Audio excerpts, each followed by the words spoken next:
இறைநேசத்திற்கு முறைத்தான் அல்லாஹுவின் நல்லடியார்களே, இன்றைய தலைப்பு ரொம்ப தேவையான தலைப்பு. பாதை பழசு, பயணம் புதிது. பாதை பழைய பாதை. அல்லாஹ்வும் ரசூலும் போட்டிருக்கிற பாதை இருக்கிறதே, கவர்மெண்ட் போட்டிருக்கிற ரோடு மாதிரி கிடையாது. அவ்வப்பொழுது இடித்து விட்டு மாற்றுவதற்கு அல்லாஹ் எந்த அமைப்பை ஏற்படுத்தி கொடுத்தானோ, ரசூலுல்லாஹ் எந்த அமைப்பை ஏற்படுத்தி கொடுத்தார்களோ, இஸ்லாமிய சமுதாயத்திற்காக அமைக்கப்பட்ட பாதைகள் குர்ஆனும் ஹதீஸும் இஜ்மாவும் கியாஸும். இந்த பாதைகள் பழைய பாதை. என்ன பிரச்சனையாக இருந்தாலும் இந்த பாதையில் தான் நாம் பயணம் செய்ய வேண்டும். நாம் முடிந்ததற்கு பிறகு நம்முடைய பிள்ளைகள் பயணம் செய்ய வேண்டும். எல்லோரும் பயணம் செய்கிற பாதை எதுன்னு இந்த 4 பாதை தான். இந்த 4லே இஜ்மாவும் கியாஸும் இருக்கிறதே, இதுவும் முன்னால் உள்ள 2ஐயும் பின்பற்றி நடக்கிற பாதை. குர்ஆன் ஹதீஸ் இதுல இல்லாத விஷயங்கள் இல்லை. உலகத்திலே யார் இஸ்லாமிய சமுதாயத்தை சார்ந்தவராக இருக்கிறாரோ அவருக்கு என்னென்ன பிரச்சனைகள் இருக்கிறதோ அத்தனைக்கும் தீர்வு இந்த பாதையில் தான் இருக்கிறது. உமரே ஃபாரூக் ரலியல்லாஹு தஆலா என்பவர்கள் ஒரு நீண்ட ஹதீஸை ரிவாயத்தை செய்கிறார்கள். பெருமானார் ஸல்லல்லாஹு அலைஹி வஸல்லம் அவர்கள் சொன்ன விஷயத்தை எடுத்துச் சொல்லுகிறார்கள். இஸ்லாத்திலே அமைத்துக் கொடுக்கப்பட்ட பாதை அன்று எப்படி பின்தொடர்ந்தார்களோ அதுபோன்றுதான் இன்றைக்கும் நாம் நடைமுறைப்படுத்துகிறோம். கியாமத் நாள் வரை நடைமுறைப்படுத்த வேண்டும். உமரே ஃபாரூக் ரலியல்லாஹு ஒரு 10 விஷயத்தை சமுதாயத்திற்கு எடுத்து வைக்கிறார்கள். லா ஃபௌஸே 10 பாதைகளை காட்டுகிறார்கள். பெருமானார் காட்டிய பாதையை லா ஃபௌஸே பிகைரி துஆ, துஆ இல்லாமல் வெற்றி இல்லை. பெருமானாரின் காலத்திலும் அதுதான், இன்றைக்கும் அதுதான், நாளை கியாமத் நாள் வரை இதுதான். ஒரு வீடு கட்டுறோம், அந்த வீடு எல்லாம் முடிந்தது, கடைசியில பினிஷிங். அந்த பினிஷிங் இல்லை என்று சொன்னால் அந்த வீடு பார்ப்பதற்கு வீடாகவே இருக்காது. அதற்கு கொடுக்க வேண்டிய கலர்களை அழகாக கொடுத்து அற்புதமாக அமைத்தால் தானே அந்த வீடு உருவாக முடியும். வண்டிக்கு மேல் டாப்பை மட்டும் போடாம கொடுத்துட்டான், யாராவது ரோட்ல வண்டி ஓட்ட முடியுமா? அவ்வளவு அசிங்கமா இருக்கும். மேல் டாப்பை போட்டு அதுக்குன்னு சொல்லி அருமையான கலர்களை கொடுத்து, இது ஆக்டிவான் தனியாக ஆக்கி, ஹீரோ ஹோண்டான்னு தனியாக ஆக்கி, அவன் ஒரு மாடலை கொடுக்கும் போதுதான் அந்த இளைஞர்கள் உயர் உட்காரும் போதே ஒரு வித்தியாசமான அமர்தல் அங்கே நடக்கும். எண்ணி பார்க்க வேண்டும். இதை போன்றுதான் ரப்புல் ஆலமீன் உலகத்திலே எதை வேண்டுமானாலும் செய்யலாம். எல்லா வெற்றிகளுக்கும் துணையாக நிற்பது துவா. இப்ராஹிம் அலைஹிஸ்ஸலாத்து வஸ்ஸலாம் காபாவை கட்டிவிட்டு கடைசியிலே துவா கேட்டார்கள், யா அல்லாஹ் இதை ஏற்றுக்கொள்வாயாக. எல்லா நபிமார்களும் என்னென்ன செயல்களை செய்கிறார்களோ செய்துவிட்டு துவா கேட்டார்கள். இந்த துவா என்ற பாதை தான் வெற்றிக்கு முடிவாக இருக்கும் என்று பெருமானார் ஸல்லல்லாஹு அலைஹி வஸல்லம் சொல்லி காட்டுகிறார்கள். ஒவ்வொரு மனிதனுக்கும் ஒரு தேவை இருக்கிறது. அதிலே அவன் வெற்றியை சூட வேண்டும். அந்த வெற்றிக்கு துணையாக நிற்பது துவா. ஆனால் இன்றைக்கு சமுதாயம் இந்த துவாவை மறந்து போய்விட்டது. துவாவை மறந்து வாழுகிறோம். அல்லாஹ்விடத்தில் சமீபமாக பத்திரிகையிலே நீங்கள் எல்லாம் பார்த்திருக்கலாம், 1000 பேர்களிடத்திலே ஒரு பேட்டி கேட்கப்பட்டது. தாய்மார்களிடத்தில் என்ன பேட்டி? உங்களுடைய வீட்டில் இருக்கிற அமைதியான குழந்தை உங்களுக்கு பிடிக்குமா, அல்லது அடம்பிடித்து இது வேண்டும் அது வேண்டும் இது வேண்டும் அது வேண்டும் என்று கேட்டுக்கொண்டே இருக்கிற குழந்தை உங்களுக்கு பிடிக்குமா என்று கேட்கிற பொழுது அந்த தாய்மார்களில் 74% சொன்ன வார்த்தை என்ன தெரியுமா? அடம்பிடித்து கேட்கிற குழந்தை தான் எங்களுக்கு பிடிக்கும். வெறுமனே பேசாம இருக்கிற குழந்தை இருக்கிறதே தாய்க்கே பிடிக்காது. அடம்பிடித்து கேட்கிற பிள்ளை பிடிக்கும் என்றால் ரப்புல் ஆலமீன் 70 தாயை விட சிறந்தவன் அல்லவா? அவனும் இதை விரும்புகிறான். யார் அடம்பிடித்து அல்லாஹ்விடத்தில் கேட்கிறார்களோ, அல்லாஹ் நான் இதை நினைத்திருக்கிறேன், இந்த காரியத்தை வெற்றியாக்கி கொடு யா அல்லாஹ், இதை லேசாக்கி கொடு யா அல்லாஹ், நான் இதை செய்ய போகிறேன் யா அல்லாஹ் என்று அல்லாஹ்விடத்தில் அடம்பிடிப்பது ரப்புல் ஆலமீனுக்கு ரொம்ப பிடிக்கும். அதனாலதான் பெருமானார் ஸல்லல்லாஹு அலைஹி வஸல்லம் சொன்னார்கள், லா ஃபௌஸ பிகைரி துஆ, துஆ இல்லாமல் வெற்றி இல்லை. பெருமானார் ஸல்லல்லாஹு அலைஹி வஸல்லம் இடத்திலே துஆவுக்காக எத்தனை பேர் எப்படி எல்லாம் வந்தார்கள், வரலாறுகளை கொஞ்சம் புரட்டி பாருங்கள். பாத்திமா நாயகி கடுமையான பசி, யாரிடத்திலும் சொல்வதற்கு வழி இல்லை. பெருமானார் ஸல்லல்லாஹு அலைஹி வஸல்லத்திற்கு செய்தி தெரிகிறது, தன்னுடைய மகள் ஈரக்கொலை துண்டு பசியோடு இருக்கிறார்கள் என்று செய்தி தருகிறது. பெருமானார் ஸல்லல்லாஹு அலைஹி வஸல்லத்தினுடைய வீட்டிலேயும் ஒன்றும் இல்லை. பெருமானார் ஸல்லல்லாஹு அலைஹி வஸல்லம் பாத்திமா நாயகியை பார்க்கிறார்கள். அம்மா கடுமையான பசியா என்று கேட்கிற பொழுது பாத்திமா நாயகி ஆமாம் என்று சொல்கிறார்கள். ஆம் தந்தையே, வீட்டில் எதுவுமே இல்லை தந்தையே என்று சொல்லுகிற பொழுது இந்த நேரத்திலே துஆவை பெருமானார் ஸல்லல்லாஹு அலைஹி வஸல்லம் சொல்கிறார்கள். அல்லாஹும்ம யா முஸ்பி அல் ஜுஆ யா ராஃபி அல் வதிஆ இர்ஃபா ஜுஆ ஃபாத்திமா. பசியை கொடுப்பவனும் நீதான், பசியை எடுப்பவனும் நீதான். என்னுடைய மகள் ஃபாத்திமாவினுடைய பசியை நீ அகற்றிவிடு என்று பூமான் நபிகள் கோமான் ஸல்லல்லாஹு அலைஹி வஸல்லம் அவர்கள் துஆ செய்தார்கள். பெருமானாரினுடைய துஆவை அல்லாஹ் ரத்து செய்வதில்லை. கடைசியில ஃபாத்திமா ரலியல்லாஹுவினுடைய வரலாறுகளை கொஞ்சம் புரட்டுங்கள். இந்த துஆவுக்கு பிறகு ஃபாத்திமா நாயகி பசி எடுத்ததாக வரலாறே இல்லை. துஆ ஒரு பெரிய வெற்றியை கொடுத்ததே. 2 பேர்கள் கணவன் மனைவி, கடுமையான பிரச்சனை. பெருமானார் ஸல்லல்லாஹு அலைஹி வஸல்லத்துடைய காலத்துல இந்த வார்த்தைகள் இருக்கிறதே, காற்றால் கரைந்து விடுகிற வார்த்தைகளால் வம்பு சண்டை இழுக்கிற பழக்கம் ஆண்களுக்கும் உண்டு, பெண்களுக்கும் உண்டு. இதுல யாருமே விதிவிலக்கு கிடையாது. சும்மா உட்கார்ந்து பேப்பர் படிச்சுட்டு இருப்பான், மனைவி வருவா, கண்ணாடியை போட்டு அப்படி உட்கார்ந்து படிக்கிறான். மனைவி என்னங்க என்னை பார்த்த உடனே கண்ணாடி போட்டீங்க? இல்ல டாக்டர் எப்பனா தலைவலி வருதோ கண்ணாடி போட சொல்லியிருக்காரு. பிரச்சனை வந்துருச்சா?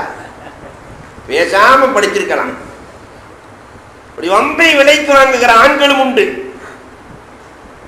பெண்களும் உண்டு. காப்பி குடிச்சிட்டு இருப்பான், இவன் வளர்க்குற நாய் வருது, காப்பியை செல்லமா கொடுத்தான். உடனே உள்ள இருந்து சொன்னா, நேத்து போட்ட பால்ல போட்ட காப்பி நாய்க்கு ஆகாது, நேத்து பால்ல போட்ட காப்பி நாய்க்கு ஆகாது, அந்த பால்ல தான் கணவனுக்கு போட்டு கொடுத்துருக்கிறா. பிரச்சனை வருமா வராதா? இந்த வாய் சண்டைகள் இருக்கிறதே இன்றைக்கு சமுதாயத்திலே அதுவே பெரிதாக மாறி தலாக்காக உருவெடுக்கிற சூழல் இன்றைக்கு சமுதாயத்திலே நிறைய நடக்கிறது.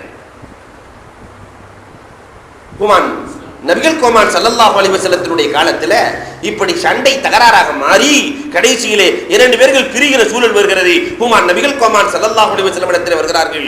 2 பேர்களுடைய குடும்பத்தார்கள் வருகிறார்கள். பெருமானார் ஸல்லல்லாஹு அலைஹி வஸல்லம் 2 பேர்களையும் அமர வைத்து துஆ செய்தார்கள். அல்லாஹும்ம அல்லிஃப் பைன குலூபிஹிமா, யா அல்லாஹ் இந்த 2 பேர்களுடைய உள்ளத்திற்கு மத்தியிலே உல்ஃபத்தை போடு என்றார்கள். 2 பேர்களுடைய உள்ளத்திலே பிரியத்தை போடு என்று கேட்டார்கள். இதற்கு பிறகு வரலாறு ஒரு 7-8 ஆண்டுகளுக்கு பிறகு பெருமானார் இந்த தம்பதியை சந்திக்கிறார்கள். எப்படி குடும்பம் நடத்துகிறீர்கள் என்று கேட்கிற பொழுது மனைவி சொன்ன வார்த்தை என்ன தெரியுமா?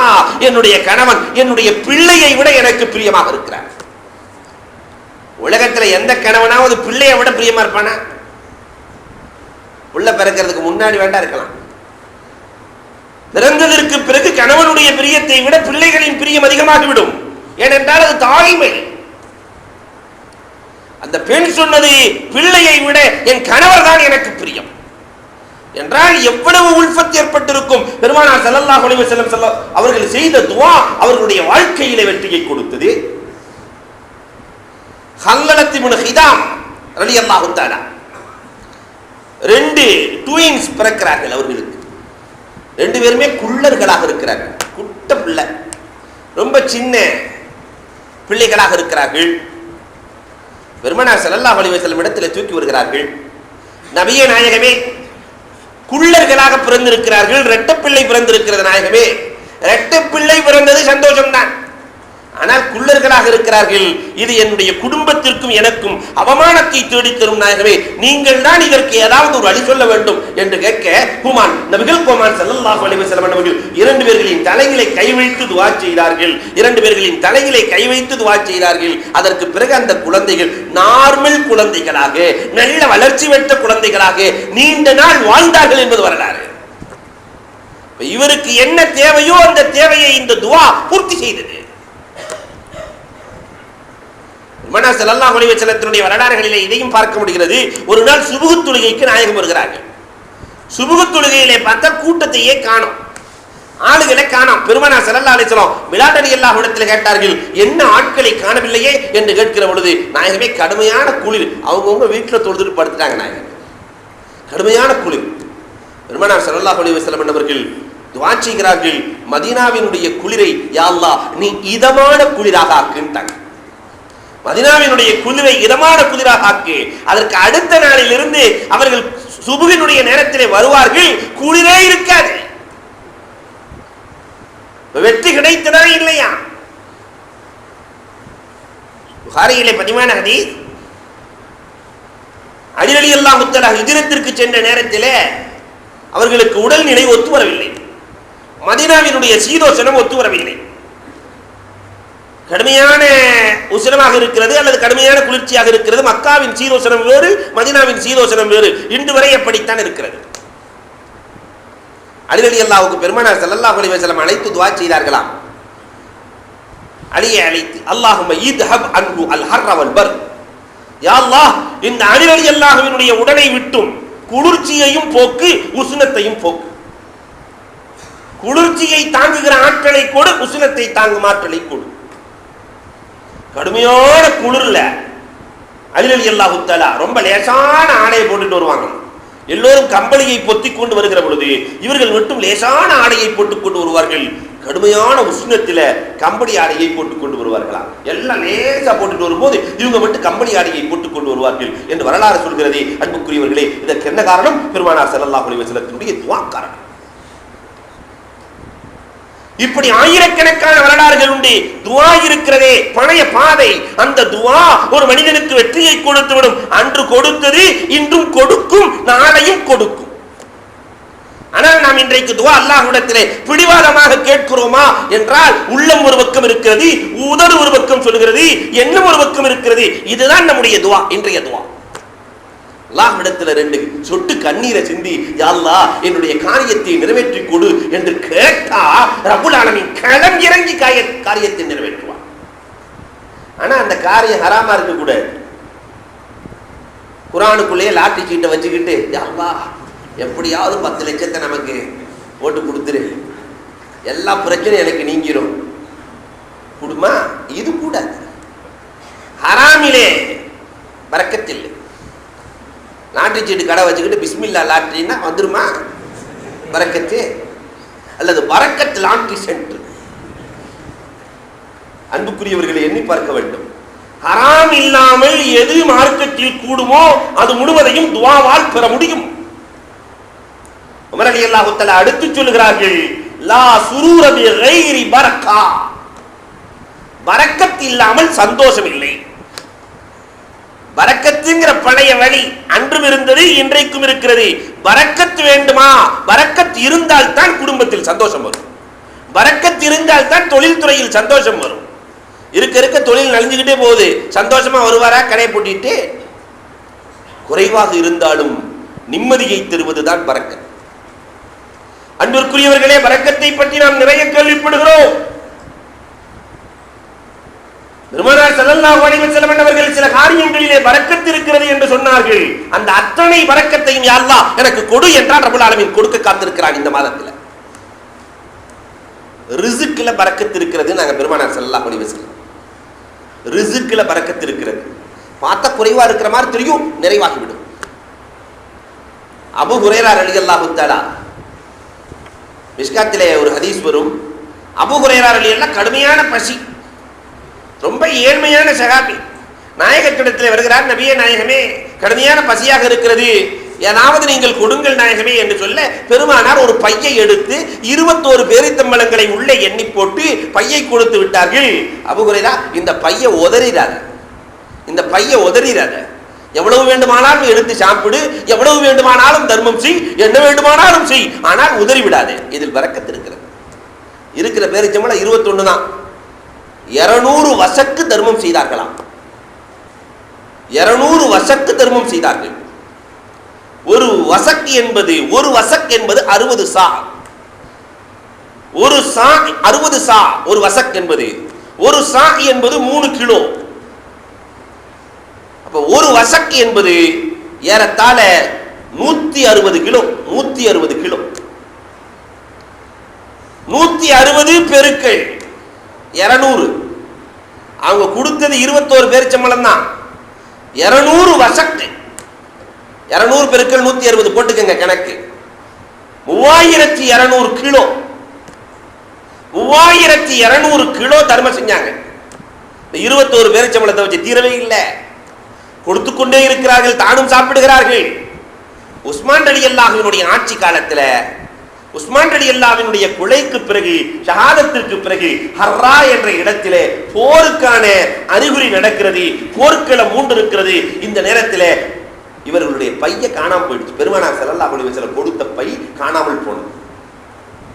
அதனால உஸ்மான் ரலியல்லாஹு தஆலா, அதனால அபூ ஹுரைரா ரலியல்லாஹு தஆலா ஒரு பாடல் படிக்கிறார்கள். லின்னாசி ஹம்முன் வலி ஹம்மானி பைனஹுமு ஹம்முல் ஜராபி வ ஹம்மு ஷேக் உஸ்மானா. எல்லோருக்கும் ஒரு கவலை தான், எல்லோருக்கும் ஒரு கவலை தான். உஸ்மான் ரலியல்லாஹு ஷஹீதாகி விட்டார்களே என்ற கவலை தான். எனக்கு அதை விட பெரிய ஒரு கவலை இருக்கிறது, பெருமானார் ஸல்லல்லாஹு அலைஹி வஸல்லம் கொடுத்த அந்த பை காணாமல் போனதே என்ற கவலை. ரிஸ்கில் பரக்கத்தை அல்லாஹ் எப்படி கொடுத்தான் பார்த்தீர்களா?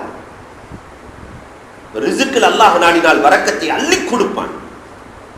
சிலர் பார்த்தா 2 ரூபாயை கொண்டு மார்க்கெட்டுக்கு வந்த ஆளுகள்லாம், கோவையிலேயே நிறைய பேர்கள் உண்டு, 2 ரூபாயை கொண்டு வந்த ஆளுகள்லாம் இன்றைக்கு 200 கோடிக்கு அதிபதி. இந்த ரிஸ்கை யார் கொடுக்கிறார்கள்? பிறக்கிற பொழுதே ரிஸ்கோடு பிறந்தவர் உண்டா சூட்கேஸோடு? இல்லையே, அல்லாஹ் தானே கொடுக்கிறான். ரிஸ்கிலே பரக்கத்தை அல்லாஹ் வைத்திருக்கிறான், கேட்டால் கொடுப்பான். இந்த பரக்கத் இருந்தால் தான் சந்தோஷம் வரும். பெருமானார் ஸல்லல்லாஹு அலைஹி வஸல்லம் அன்னைக்கே ஒரு வழி அமைத்து கொடுத்திருக்கிறார்கள். பரக்கத் இருந்தால் தான் சந்தோஷம் வரும். பரக்கத் என்ற வழியில் தான் சந்தோஷம் இருக்கிறது. ஒரு பொருளிலே பரக்கத் இல்லை என்றால் அதில் சந்தோஷம் இல்லை. ஜாபிர் ரலியல்லாஹு தஆலா கந்தக் போர்க்களம், கடுமையான போர்க்களம். பெருமானார் ஸல்லல்லாஹு அலைஹி வஸல்லம் வேறு பாறைகளை எல்லாம் உடைக்க முடியாத பாறைகளை எல்லாம் உடைத்து விட்டு வந்திருக்கிறார்கள். குமான் நபிகள் குமான் ஸல்லல்லாஹு அலைஹி வஸல்லம் உடைக்க முடியாத பாறை அத்தனையும் தூள் பறத்திட்டு பெருமானார் வருகிறார்கள். கடுமையான பசி. சஹாபாக்கள் வந்து சொல்கிறார்கள், நாயகமே கடுமையாக பசிக்கிறது, நாங்கள் வயிற்றில் செங்கலை வச்சுக்கிட்டு நாயகமே நாங்கள் இந்த குழியை தோண்டுகிறோம் என்று எண்ணிக்கொண்டு பெருமானார் ஸல்லல்லாஹு அலைஹி வஸல்லம் நம்ம தலைவர் மாதிரி நினைச்சுக்கிட்டாங்க. நம்ம சமுதாயத்தினுடைய தலைவர்கள், அரசியல் தலைவர்கள் இருக்கிறார்களே, நல்ல வயிறு உடைக்க சாப்பிட்டு விட்டு வந்து உண்ணாவிரதத்திலே மற்றவர்களை எல்லாம் பயன்படுத்தி விட்டு இவங்க ஃபுல்லா அடிச்சிருவானுங்க. ஆனா பெருமானார் ஸல்லல்லாஹு அலைஹி வஸல்லம் இடத்திலே வந்து சொல்லுகிற பொழுது நாயகம் தன்னுடைய ஆடையை தூக்கி காட்டுகிறார்கள். 2 செங்கல் கட்டப்பட்டிருக்கு, மற்றவர்களுக்கெல்லாம் 1 என்றால் 2. இதை பார்த்த ஜாபிர் ரலியல்லாஹு தஆலாவுக்கு கண்கள் எல்லாம் குணமாகிறது. நேரா வீட்டுக்கு போனாங்க. வீட்டுக்கு போய் மனைவி இடத்துல கேட்டா என்ன இருக்கிறது வீட்டுல என்று கேட்கும்போது, ஒரே ஒரு ஆட்டுக்குட்டி இருக்குது, ஒரு 1 கிலோ 2 கிலோ கோதுமை மாவு இருக்கிறது, இதை வைத்து நான் ரொட்டி சுடுகிறேன், நாயகத்தையும் ஒரு 4 பேரையும் அழைத்து வாருங்கள். நாயகத்தினுடைய தோழர்கள் அபூபக்கர் சித்திக் ரலியல்லாஹு போன்று நாயகத்தையும் 4 பேரையும் அழைத்து வாருங்கள். காதும் காதுமாக ஜாபிர் ரலியல்லாஹு தஆலா போய் சொல்கிறார்கள், நாயகமே நீங்கள் பசியோடு இருக்கிறீர்கள், நாயகமே நீங்களும் ஒரு 4 பேரும் என்னோடு வாருங்கள், நாயகமே வீட்டில் ஒரு சின்ன ஆட்டுக்குட்டியும் கொஞ்சம் பேரித்தம்பளம் கொஞ்சம் கோதுமை மாவும் இருக்கிறது, ரொட்டி சுட்டி என்னுடைய மனைவியை வைக்க சொல்லி இருக்கிறேன், நாயகமே வாருங்கள் என்று சொல்ல பெருமானார் ஸல்லல்லாஹு அலைஹி வஸல்லம் உலகத்திலே இது போன்ற ஒரு தலைவரை உலகம் கண்டதில்லை, இனி காணப்போவதும் இல்லை. தன்னுடைய தோழர்கள் எல்லாம் பசியோடு இருக்கிற பொழுது ஒரு நாள் கூட புசித்ததாக பெருமானாரின் வரலாற்றில் பார்க்கவே முடியாது. ஒரு தோழர் பசியாக இருந்தால் கூட ஹுமான் நபிகள் கோமான் ஸல்லல்லாஹு அலைஹி வஸல்லம் அவர்கள் புசிக்க மாட்டார்கள் என்பதுதான் வரலாறு. பெருமானார் பிலால் ரலியல்லாஹுவை அழைத்தார்கள், அப்பாஸ் ரலியல்லாஹுவை அழைத்தார்கள். 2 பேருமே சவுண்ட் மாஸ்டர்கள். லேசா பேசினாவே ஊருக்கே கேட்கும். 2 பேர்த்தையும் கூப்பிட்டு வந்திருக்கிற அத்தனை பேர்த்தையும் கூட்டு வாங்க ஜாபிர் ரலியல்லாஹு வீட்டுக்குட்டாங்க. ஜாபிரின் வீட்டில் விருந்து இருக்கிறது. இவர் ஒரு பக்கம் அழைக்கிறாரு, அவர் ஒரு பக்கம் அழைக்கிறாரு. ஜாபிர் ரலியல்லாஹு நடுங்கிட்டாங்க.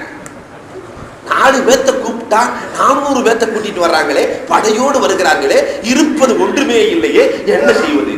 மனைவி இடத்துல ஓடி போய் சொல்றாங்க, 4 பேர்த்துக்கு செஞ்சு வச்சிருக்கம்மா, 400 பேர்த்தோடு வருகிறார்கள் பெருமானார் ஸல்லல்லாஹு அலைஹி வஸல்லம். குமான் நபிகள் கோமான் அந்த அம்மாவும் பயந்து போயிட்டாங்க. என்னங்க சொன்னீங்க, மாத்தி சொல்லிட்டீங்களா, காதுல விழுகிற மாதிரி சொன்னீங்களா, என்ன சொன்னீங்க என்று பதைவதைக்கிற பொழுது பெருமானார் ஸல்லல்லாஹு அலைஹி வஸல்லம் வருகிறார்கள். அந்த 4 பேர்த்தின் உணவு அப்படியே இருந்தது. 400 பேரின் பசி பறந்தது. இதுதான் பரக்கத். இன்றைக்கு நம்முடைய வீட்டிலும் பெண்கள் சொல்லுவார்கள், எங்க கொஞ்சம் தாங்க ஆக்கி வச்சேன், ஆனா எத்தனை பேர் வந்தாங்க, சாப்பிட்டுட்டு போயிட்டே இருந்தாங்க, எனக்கு அந்த நேரத்தில் ஏற்படுகிற நிம்மதி இருக்கிறதே. இந்த பரக்கத்தில் தான் ரப்பல் ஆலமீன் நிம்மதியை வைத்திருக்கிறார். என்னன்னே புரியல, எங்கிருந்து வந்ததுன்னே தெரியல என்று சொல்லுகிறார்களே, இந்த பரக்கத் அல்லாஹ் ஜல்ல ஷானஹு தஆலா கொடுப்பது மகிழ்ச்சியை கொடுக்கும். பரக்கத் இல்லாமல் மகிழ்ச்சி இல்லை. பெருமானார் பரக்கத் எதில் இருக்கிறது? சொல்லி காட்டுகிறார்கள். ஆட்டிலே பரக்கத்து இருக்கிறது. ஆட்டுக்குட்டியில கூட பெருமானார் ஸல்லல்லாஹு அலைஹி வஸல்லம் சொல்லுகிறார்கள் பரக்கத்து இருக்கிறது ஆட்டிலே. நம்ம பார்க்கலாம், நாய்கள் அதை போன்ற பிராணிகள் எல்லாம், சொல்லக்கூடாத நிறைய பிராணிகள்லாம் இருக்குது, அதெல்லாம் குட்டி போட்டு சொன்னா 12 போடும், 20 போடும், 8 போடும், 10 போடும். ஆனால் ஆடு ஒரு வருடத்திற்கு ஒரு குட்டி போடுகிறது. மந்தை மந்தையாக ஆடுகள் தெரிகிறதா அல்லது அவைகள் தெரிகிறதா? நாய்கள் தெரிகிறதா? பார்ப்பதற்கு அதிகமாக இருக்கிறது நாய்களும் நாய்களின் குட்டிகளும், ஆனால் அதில் பரக்கத்தில்லை. ஆடுகள் குறைவாக இருக்கிறது, ஆனால் மந்தை மந்தையாக ரப்பல் ஆலமீன் கொடுக்கிறார். இதுதான் பரக்கத்திற்கான உதாரணம். பார்ப்பதற்கு குறைவாக இருக்கலாம், ஆனால் அதற்குள் ரப்பல் ஆலமீன் நிம்மதியை வைத்திருப்பார். இதற்கு உதாரணமாக ஆட்டைத்தான் பார்க்க முடியும். பரக்கத் எதில் இருக்கிறது? நீங்கள் கேளுங்கள். பெருமானார் ஸல்லல்லாஹு அலைஹி வஸல்லம் அவர்கள் சொல்வார்கள், மக்காவிலே பரக்கத் இருக்கிறது. குர்ஆனிலே அல்லாஹ் சொல்கிறான், இன்ன அவ்வள பைத்தின் ஊதியல் இன்னாஸில் அல்லதி பிபக்கத முபாரக்கா.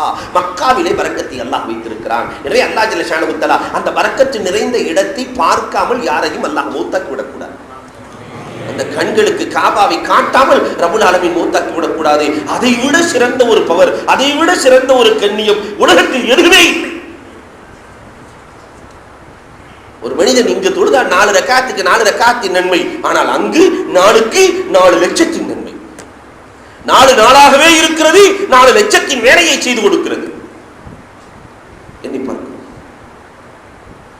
குர்ஆனை பார்த்து ஓதினால் 20 நன்மை. குர்ஆனை பார்த்து ஓதினா, பார்க்காம குர்ஆனை ஓதினா ஒரு எழுத்துக்கு 10 நன்மை, பார்த்து ஓதினால் 20 நன்மை. ஒரு மனிதன் தொழுகையில் ஓதினால், குர்ஆனை ஓதினால் ஒரு எழுத்துக்கு 100 நன்மை.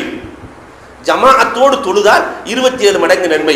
27 பெருக்கல் 100 ஜமாஅத்தோடு தொழுகிற பொழுது ஒரு எழுத்துக்கு 2700 நன்மைகள் கொடுக்கப்படுகிறது. ஜாமியா மஸ்ஜிதிலே பெரிய பள்ளியிலே தொழுகிற பொழுது ஒரு எழுத்துக்கு 500 நன்மை. ஜமாஅத்துக்கு சேர்ப்போமையானால் ஜமாஅத்தோடு தொழுதால் 27 மடங்கு, 500 பெருக்கல் 27 கணக்கு போட்டுக் கொள்ளுங்கள். ஒரு மனிதன் இதே நேரத்திலே காபாவிலே தொழுவானேயானால் ஒரு எழுத்துக்கு 1 கோடி நன்மை. ஒரு எழுத்துக்கு 1 கோடி நன்மையை ரப்பல் ஆலமீன் வழங்குகிறான். ஜமாஅத்தோடு தொழுதால் அதற்கும் 1 கோடி நன்மை இருக்கிறது. 1 கோடி பெருக்கல் 1 கோடி கணக்கு போட்டுக் கொள்ளுங்கள் ஒரு எழுத்துக்கு. இதுதான் காபா. இன்ன அவ்வள பைத்தின் ஊதியல் இன்னாஸில் அல்லதி பிபக்கத முபாரக்கா. இதிலே பரக்கத் இருக்கிறது அல்லாஹ் சொல்லி காட்டுகிறான். பெருமானார் ஸைத்தூனிலே அல்லாஹ் பரக்கத் இருக்கிறது என்று சொல்லி காட்டுகிறான். பெருமானார் சொல்லி இருக்கிறார்கள், ஷஜரத்தின் முபாரக்கத்தின் ஸைத்தூனா. ஸைத்தூன் மரத்திலே 70 நபிமார்கள் துஆ செய்தார்கள். இன்றைக்கும் ஒரு விஞ்ஞானி எழுதி இருக்கிறார், ஒரு மருத்துவர், என்னுடைய பேஷண்ட்டுக்கு ஒரு சுகர் வியாதிக்கு நான் 40 நாள் ஸைத்தூனினுடைய எண்ணெயை கொடுத்தேன். சுகரை அது குறைத்தது, அது கண்ட்ரோல் செய்தது, மற்ற வியாதிகளையும் அது குறைத்திருக்கிறது. இன்னும் இது தொடர்ந்து நான் ஆய்வு செய்து கொண்டிருக்கிறேன். ஏனென்றால் 70 நபிகள் துஆ செய்திருக்கிறார்கள். கண்டிப்பாக அல்லாஹ் இதிலே பரக்கத்தை வைத்திருக்கிறான். அல்லாஹ் குர்ஆன்ல சொல்லும்போது இன்னொரு விஷயத்தையும் சேர்த்து சொல்லுவான். சுப்ஹானல்லதி அஸ்ரா பி அப்திஹி லைலன் மினல் மஸ்ஜிதில் ஹராம் இலல் மஸ்ஜிதில் அக்ஸா பாரக்னா ஹவுலா. பாரக்னா ஹவுலா. இன்றைக்கு விஞ்ஞானம் சொல்கிறது உலகத்திலேயே அதிகமாக பெட்ரோல் எடுக்கப்படுகிற இடம் எது என்றால் மஸ்ஜிதுல் ஹராம் மஸ்ஜிதுல் அக்ஸாவுக்கு இடையில் இருக்கிற பகுதி தான்.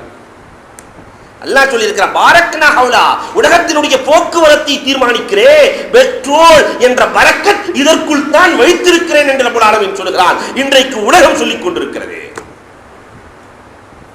அதனால அந்த இடைப்பட்டவர்களுடைய வரலாறுகளை நீங்கள் பார்க்கலாம். சந்தோஷமாக வாழ்கிறார்கள். ஏன்? பரக்கத் இருக்கிறது, நிம்மதியாக வாழ்கிறார்கள். சூருல் முக்மின் இதுல பரக்கத் இருக்கிறது. பெருமானார் ஸல்லல்லாஹு அலைஹி வஸல்லம் சொல்றாங்க, முக்மினுடைய சூரிலே எச்சியிலே பரக்கத் இருக்கிறது. நாம நினைச்சுக்கிட்டோம் முக்மினுடைய எச்சியா ஓதி காட்டி ஓதி கொடுக்கிறார்கள் அல்லவா. ஏதாவது ஒரு விஷயத்தை ஓதி யாராவது ஓதி கேட்டாங்கன்னு சொன்னா சூரத்துல் ஃபாத்திஹா ஓதி கொடுக்கலாம் தண்ணியில. அப்படி ஓதி கொடுக்கும் போது நாம் ஊதுகிற பொழுது லேசா ஒரு அதுக்குன்னு காடு துப்பிடக்கூடாது.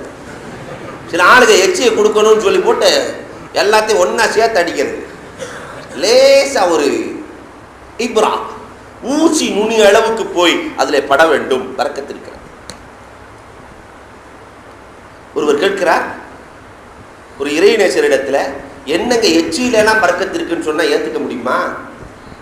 எச்சியில இறைவன் பரக்கத்தை வைத்திருக்கிறானா, சிஃபாவை வைத்திருக்கிறானா என்று கேட்கிற பொழுது கேட்க வந்தவரிடத்தில் ஒரு பெரிய மருத்துவர் கேட்கிறார், எச்சிகளை பரக்கத் இருக்கிறது என்று சொன்னால் இதெல்லாம் ஏத்துக்க முடியாது. ஒரு எச்சி ஒரு மனிதனுடைய உடல் மாற்றத்தை கொடுத்து விடுமா? உடனே வந்தவரிடத்துல சொன்னாங்களா இந்த இறைநேசர், போடா நாயன்னாங்க. வந்தால் பெரிய டாக்டர், அறிவு கட்ட முட்டாளேன்னாங்க. இருந்த உடம்பு அப்படியே மாறுது. என்னங்க உங்களை போய் கண்ணியமான ஆளுன்னு நினைச்சா நாயங்கிறீங்க, பேயங்கிறீங்க, முட்டாளேங்கிறீங்க. பார்த்தா இவங்க சொன்னாங்களா, இந்த வார்த்தை வெறும் காற்றிலிருந்து வருகிற வார்த்தை உடல் மாற்றத்தை கொடுத்து விட்டதல்லவா, சாதாரணமாக இருந்தவரை கோபத்தில் கொந்தளிக்க வைத்து விட்டதல்லவா, சாதாரணமான இந்த வார்த்தைக்கு இவ்வளவு ஆற்றல் என்றால் அல்லாஹ்வினுடைய கலாமோடு சேர்ந்த அந்த எச்சிலுக்கு எவ்வளவு ஆற்றல் இருக்கும். அல்லாஹ்வினுடைய கலாமோடு வந்து எச்சிலுக்கு எவ்வளவு ஆற்றல் இருக்கும். இதைத்தான் பெருமானார் சொல்கிறார்கள், சூருல் முக்மினி பரக்கா, முக்மீனுடைய எச்சிலில் பரக்கத்து இருக்கிறது. முக்மீனுடைய எச்சிலேயே பரக்கத்து இருக்குன்னா பெருமானார் ஸல்லல்லாஹு அலைஹி வஸல்லம் எச்சில்ல எவ்வளவு பரக்கத்து இருக்கும். வரலாறுகளை பார்க்கிறோம். முசைலமத்துல் கத்தாப் உலகத்தில் நாயகத்திட்டையே போய் சொன்ன ஆளு, வேற எவனுமே கிடையாது. நாயகத்திட்டையே போய் சொன்னா நபிய பார்ட்னர்ஷிப் வச்சுக்கொள்ளலான்னா, நீயும் நபி நானும் நபி. முசைலமத்துல் கத்தாப் சொல்றான், நீயும் நபி நானும் நபி, அதனால நபியை பிரிச்சுக்குவோம். கிராமத்துக்கெல்லாம் நீ நபியா இருந்துக்கோ, சிட்டிக்கெல்லாம் நான் நபியா இருந்துக்கிறேன்னா. நபிகள் பெருமானார் ஸல்லல்லாஹு அலைஹி வஸல்லம் பார்த்துவிட்டு சொன்னார்கள், நீ நபி என்பதற்கு அடையாளம் ஜிப்ராயில் உன்னிடத்திலே வர வேண்டுமே. ஜிப்ராயில் வந்தாரா, வந்து உன்னிடத்தில் ஏதாவது சொன்னாரா என்று கேட்க, ஓ வந்தாரே, என்னிடத்திலே உனக்குத்தான் ஜிப்ரீல் வர்றாரா, எனக்கு தான் வர்றார். என்னப்பா ஓதி காட்டினார் ஜிப்ராயில்? நிறைய வசனங்களை விட்டான்.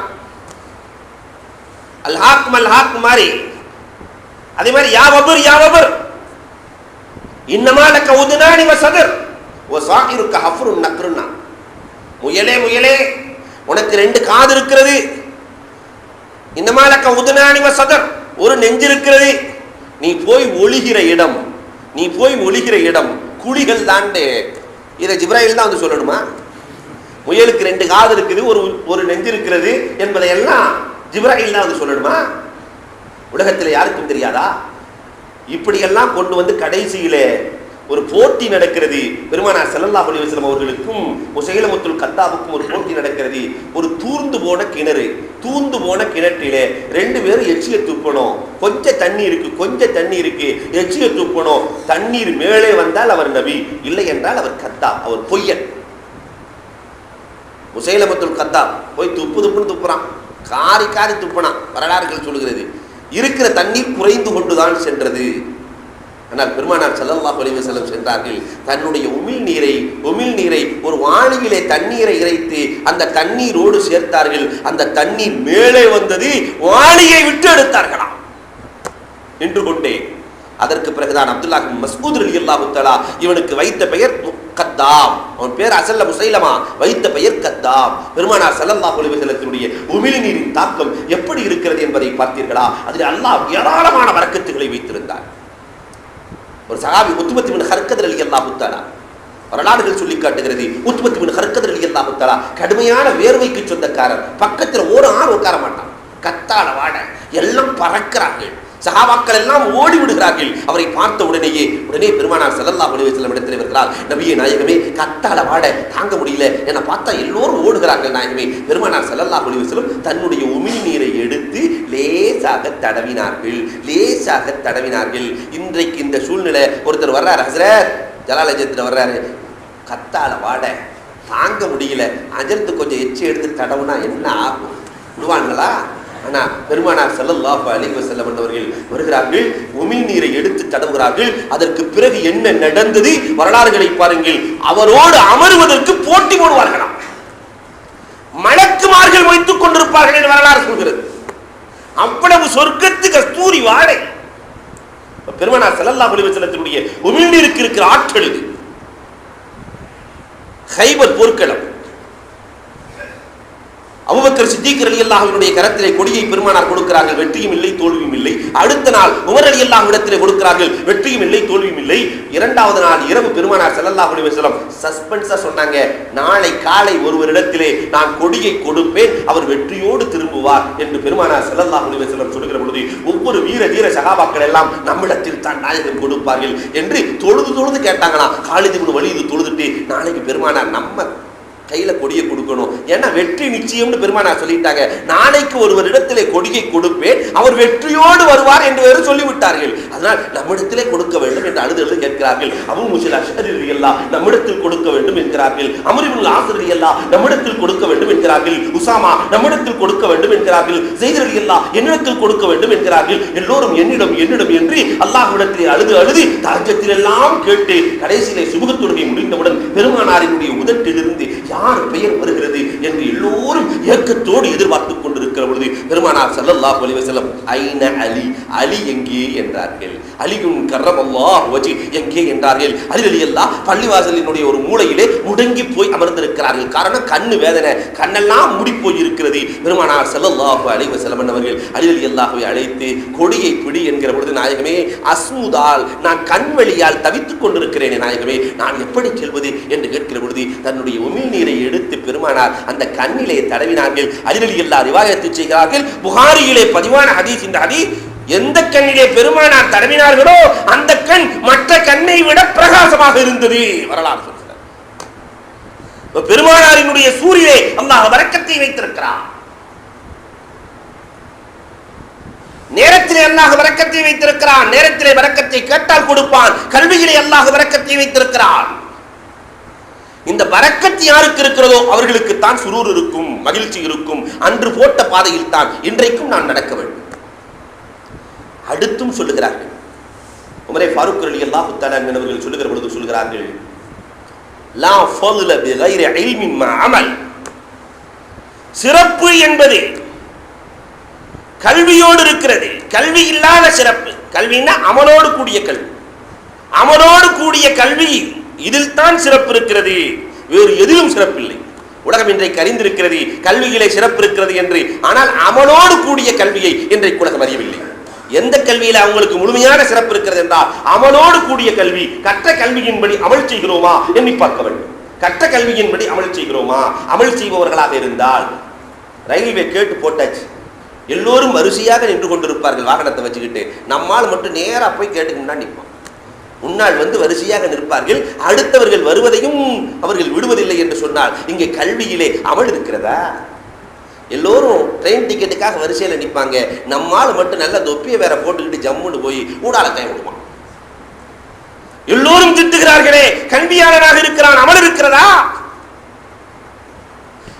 உணவிலேயும் பானத்திலேயும் வீண்வரியம் செய்யக்கூடாது, உலகத்தில் இருக்கிற எல்லோருக்கும் தெரியும். ஆனால் இன்றைக்கு நம்முடைய திருமணங்களில் நடக்கிற வீண்வரியத்தை போன்று உலகத்தில் எங்கும் இல்லை. அமல் இருக்கிறதா? கல்வி இருக்கிறது, கல்வி என்னவோ வளர்ந்திருக்கிறது, அமல் இல்லையே. அமல் இல்லாத கல்வியிலே ஃபضل இல்லை, சிறப்பில்லை. அன்றும் இல்லை, இன்றும் இல்லை, கியாமத் நாள் வரை இல்லை. பொய் தவறு என்று எல்லோருக்கும் தெரியும். பொய்மையை விட்டு இருக்கிறோமா? அமல் இருக்கிறதா? இல்லையே. உண்மையாக வாழ்ந்தவர்களின் வரலாறுகளை பாருங்கள். இஸ்லாமிய சகோதரர் 200 ஆண்டுகளுக்கு முன்னால் நடந்த செய்தியை வரலாற்று ஆசிரியர்கள் ரிவாயத் செய்கிறார்கள். அம்பு எறிகிறார் வேட்டைக்கு சென்று, அந்த அம்பு மாறி ஒரு ஈசவியினுடைய நெஞ்சிலே பாய்கிறது. வேட்டை பிராணிக்கு விட்ட அம்பு ஒரு மனிதனை தாக்குகிறது. இவர் உடனே அந்த மனிதனை தூக்கி சென்று குடும்பத்திலே சேர்க்கிறார்.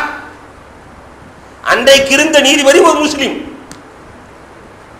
ரெண்டே வழிதான், நீ யாரை கொலை செய்தாயோ அவரின் குடும்பத்தார்கள் உன்னை மன்னிக்க வேண்டும், இல்லை என்றால் கொலைக்கு கொலைதான். வேறு வழி இல்லை. சிறைச்சாலையில் அடைக்கப்படுகிறது. அடைக்கப்பட்டதற்கு பிறகு காவலர் ஒரு ஈசவி அவரிடத்திலே சொல்லுகிறார், என்னுடைய பிள்ளைகள் பிச்சனங்கள் எல்லாம் இருக்கிறார்கள். அன்னைக்கு பெயில் முறையெல்லாம் இல்லை, இன்னைக்கு இருந்த மாதிரி. என்னுடைய பிள்ளை பிச்சனங்களை நான் பார்த்து வருகிறேன், நான் உள்ள விஷயங்களை சொல்லி வருகிறேன், நான் செய்த தவறுக்கு தண்டனை இருக்கிறது, உங்களுடைய மகிஷத் வாழ்வாதாரங்கள் இப்படி அமைத்துக் கொள்ளுங்கள் என்று சொல்லி வருகிறேன் என்று அனுமதி பெற்று வெளியே செல்கிறார். போன வர ஆளக்கானா. தண்டனைக்குரிய நாள் வருகிறது. தண்டனைக்குரிய நாள் வருகிறது. இவரை காணவில்லை. கடைசியில ஈசவிக்கு தண்டனை கொடுக்க வேண்டும் என்ற நிலை வருகிறது. ஏனென்றால் இவர் தான் அனுமதி கொடுத்து அனுப்பிச்சிருக்கிறாரே. இவர் விட்ட காரணத்தினால் இவரை தண்டிக்க வேண்டும் என்று தண்டனைக்கு ஏறுகிற பொழுது ஓடி வருகிறார். நான் செய்தவருக்கு நான் தானே தண்டனை அனுபவிக்க வேண்டும், ஏன் இவர் என்று இவர் தன்னுடைய தண்டனை ஏற்று என்னை கொலை செய்யுங்கள் என்று சொல்கிறார். இதை பார்த்து அந்த குடும்பத்தார்கள் நினைக்கிறார்கள், போனவன் இதுவரை உலகத்தில் திரும்பி வந்திருக்கிறானா?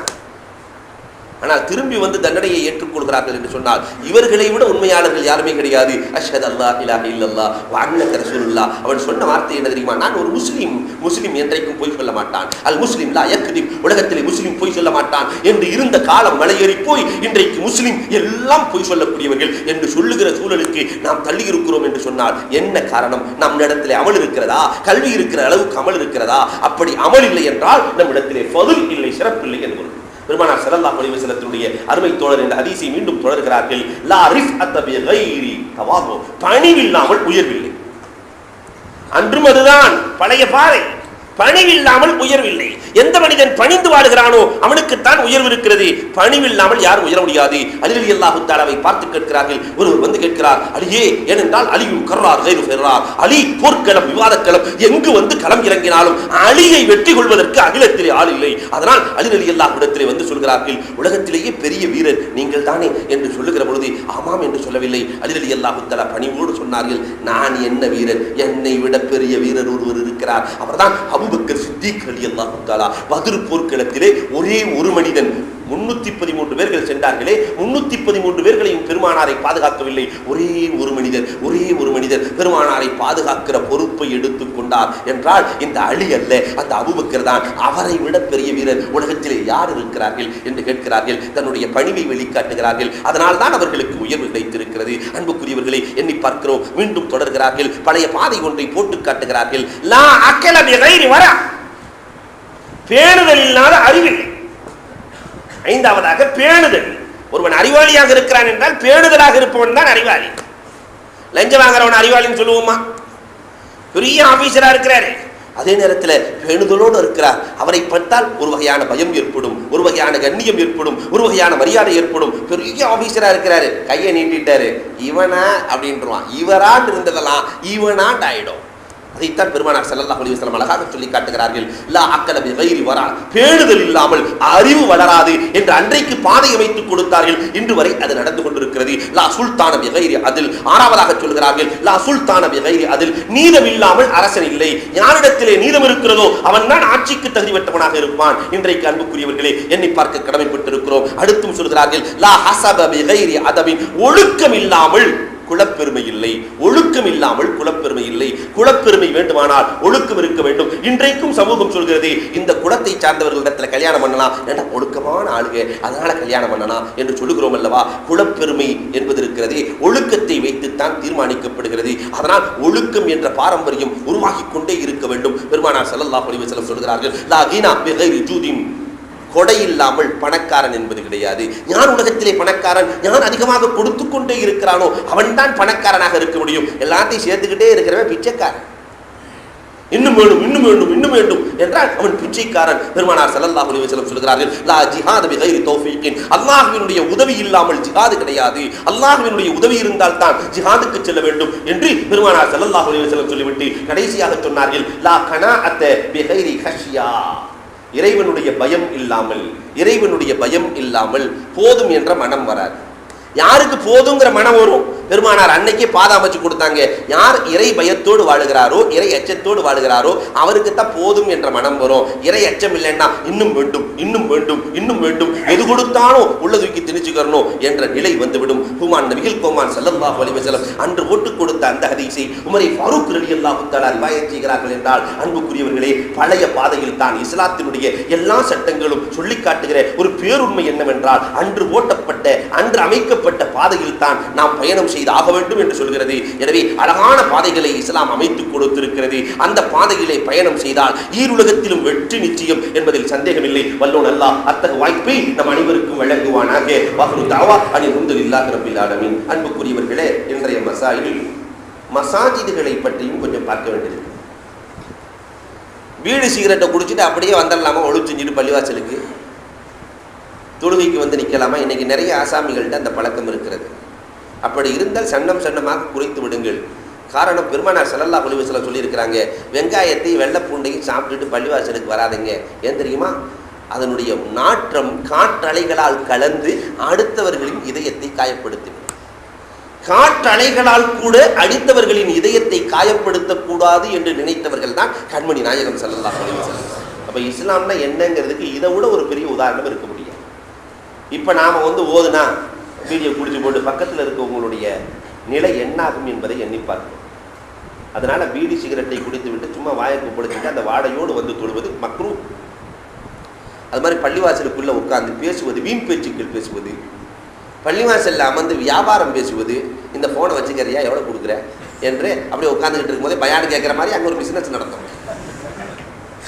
இது நோக்கியாவா, இது சாம்சங்கா, முடிஞ்சு கதை, இதுக்கு இவ்வளவு வேலை, இது மக்ரூ.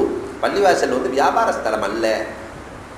அதனால இந்த விஷயத்தில் இதை போன்று பள்ளிவாசல்களை தவறான காரியங்களுக்கு பயன்படுத்தக்கூடாது. பள்ளிவாசலுக்குள்ளேயே புக்கு கடையை போடுறது, பள்ளிவாசலுக்குள்ளேயே பல கடைகளை போடுவது, இதெல்லாம் மார்க்கத்திலே கூடாது, மக்ரூஹான காரியங்கள். அதே நேரத்தில் ஒரு மனிதர் நிர்பந்தமாக பள்ளிவாசலிலே உறங்குகிற சூழல் வருகிறது. சஃபராடிகள் பள்ளிவாசலில் உறங்கலாம். இவர்கள் கலிதமானால் யஹ்திலாமாகிவிட்டால் என்ன சட்டம் என்றால் உடனே எழுந்து சென்று தயம்மம் செய்து கொள்ள வேண்டும், பள்ளியை விட்டு வெளியேறிவிட வேண்டும். தயம்மம் செஞ்சு மீண்டும் பள்ளிவாசலுக்குள்ளே படுத்துக்க கூடாது. ஏனென்றால் பள்ளியினுடைய குடும்பத்தை நாம் காக்க வேண்டும். அதனால கலிதமானவர்கள் பள்ளிகளை தங்குவதற்கு மார்க்கத்தில் அனுமதி இல்லை, ஹராம். அதனால பள்ளியை விட்டு வெளியே போயிடும். ஜனாசா தொழுகை பள்ளிவாசலுக்கு வருகிறது, எப்படி தொலை வைப்பது என்றால் வெளிப்பள்ளியில் வைத்துத்தான் தொலை வைக்க வேண்டும். ஜனாசா தொழுகை முடியாத பட்சம் வெளிப்பள்ளியில் இடம் இல்லை, ஆள் இல்லை என்றால் முடியாத பட்சம் இருந்தால் உள்பள்ளியிலே வைத்துக் கொள்வதற்கு மார்க்கம் அனுமதிக்கிறது. இல்லைன்னா வெளிப்பள்ளி தான். பள்ளிவாசலினுடைய சுவர்களிலே குர்ஆனின் வசனங்கள் எழுதலாமா என்றால் அரபியிலே பொறிக்கப்பட்டிருக்கிற வசனங்களை பள்ளிவாசலினுடைய சுவர்களிலே எழுதக்கூடாது. அதனுடைய தர்ஜுமாக்களையும் எழுதுவது குறித்து சில உலமாக்கள் கடுமையாக விமர்சிக்கிறார்கள். அதனால வேறு ஏதாவது ஒழுக்கங்கள், ஆதாபுகள், இது மாதிரி விஷயங்களை எழுதுவது தவறில்லை. குர்ஆனையோ ஹதீஸையோ, ஏனென்று சொன்னால் பள்ளி எச்சம் போடும், அது மாதிரி காக்கை குருவிகள் எச்சம் போடும், அந்த குர்ஆனினுடைய வசனத்தை உதாசீனப்படுத்துகிற சூழல் ஏற்பட்டு விடலாம். அதனால் இதெல்லாம் மக்ரூ என்று ஃபுக்கஹாக்கள் எழுதி காட்டுகிறார்கள். மற்ற ஒழுக்கங்களை தாராளமாக எழுதலாம். பள்ளிக்குள்ளே நுக்கூசாத்துகள் நிறைய எழுதப்பட்டிருக்கிறதே, அல்லாஹ்வினுடைய திருநாமங்கள், அஸ்மாஉல் ஹுஸ்னா, அது இது நிறைய எழுதி வச்சிருக்கிறாங்களே, இது விஷயமாகவும் மார்க்கம் இது மக்ரூஹ் தன்சீஹ் என்று சொல்கிறது. ஏனென்றால் தொழுகையாளிகளுடைய கவனத்தை அதன் பக்கம் இழுக்கிற அமைப்பு இருந்தால் இதையும் மார்க்கம் கண்டிக்கிறது. இந்த நிலை கூடாது என்று மார்க்கம் பணிக்கிறது. இதே நேரத்தில் பள்ளிவாசலை கூட்டுகிற பொறுப்பு, பள்ளிவாசலை சுத்தமாக வச்சுக்கிறது நம்முடைய கடமை. அதனால பெருமானார் ஸல்லல்லாஹு அலைஹி வஸல்லம் சொன்னாங்க, சஹாபாக்கள் இல்லை, நீங்கள் அவங்களுடைய வரலாறையும் பாருங்க, பள்ளிவாசலை கூட்டாத சஹாபி யாருமே கிடையாது. ஏன்னா பெருமானார் சொல்லிட்டாங்க, நாளைக்கு ஹூருலின் பெண்களை நீங்கள் மணக்க வேண்டுமா வேண்டாமான்னு கேட்டாங்க பெருமானார் சஹாபாக்களை பார்த்து. யாராவது வேண்டான்னு சொல்லுவாங்களா? நாயகமே ஹூருலினா, இங்கே இருக்கிற நாசமா போன பொம்பளைகளையே நாங்கள் விட மாட்டேங்கிறோம், இன்னும் ஹூருலின்களா? அதனால கண்டிப்பாக மணக்க வேண்டும் நாயகமே. மணக்க வேண்டுமானால் அவர்களுக்கு மகர் கொடுத்தாக வேண்டும். அதுதான் பள்ளிவாசலை கூட்டுவது என்றார்கள். சொன்னா பத்தாதா? சகாபாக்கள் போட்டி போட்டுட்டு கூட்டது யார் எத்தனை தடவை. அதனால பொதுவாகவே இறைநேசர்களை நீங்கள் பார்த்தால் பள்ளிவாசலை கூட்டுவார்கள். துண்டை வச்சாவது அடித்து கொஞ்சமாவது தூசியை போக்கிடுவாங்க. எதற்காக சொன்னால் நாளைக்கு ஊர்லீன்களுக்கு மகர் நான் கொடுத்திருக்கிறேன் யா அல்லாஹ் என்று காட்டுவதற்காக. அதனால பள்ளிவாசலை கூட்டுகிற பொறுப்பை எடுப்பவர்களுக்கு நிறைய சிறப்பு இருக்கிறது. காபத்துல்லாவை கூட்டுகிற பொறுப்பை யார் எடுக்கிறார்? அந்த நாட்டு அரசர் கூட்டுகிறார். ஏன்னா அவருக்கு ஊர்லீன் அங்கே தேவை. நாட்டுக்கு அரசராக உலகத்தில் இருக்கலாம், ஆனால் அங்கு இருக்க முடியாது இல்லையா? இதை போன்று இன்னொரு விஷயத்தையும் நாம் பார்க்க வேண்டும். இன்றைக்கு நிறைய இடங்களில் பள்ளிவாசல் இடத்த பேங்குக்கு வாடகை கொடுக்கறது. சில இடங்களில் பார்த்தா பள்ளிவாசலுக்கு மேல் தளத்தையே கீழே பள்ளிவாசல் நடக்குது, மேலே பேங்குக்கு வாடகை. இது அறவே கூடாது. அது மாதிரி பள்ளிவாசலினுடைய இடத்தையும் பேங்குக்காக வேண்டி வட்டி சார்ந்த விஷயங்களுக்காக வேண்டியும் கொடுப்பதை மார்க்கம் கண்டிக்கிறது. கீழே கபர் இருக்குது, மேலே பள்ளிவாசல் கட்டிடலாமா என்றால் இன்றைக்கு ஒரு ஊரிலே பயங்கரமான பிரச்சனையாக நடந்து கொண்டிருக்கிற செய்தி இது.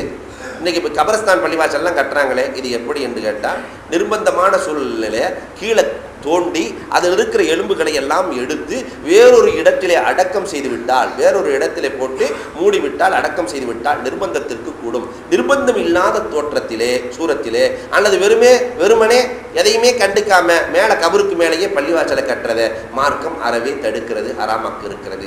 எனவே அன்பிற்குரியவர்களே, பள்ளிக்கு கொடுக்கிற ஒழுக்கங்களை கண்டிப்பாக கொடுத்து அல்லாஹ்வினுடைய அருளையும் அன்பையும் பெறுகிற நன்மக்களாக அல்லாஹ் நம்மை ஆக்கி அருள்வான். புரிவானாக. வாஹிரு தாவா அனில் ஹம்துலில்லாஹ்.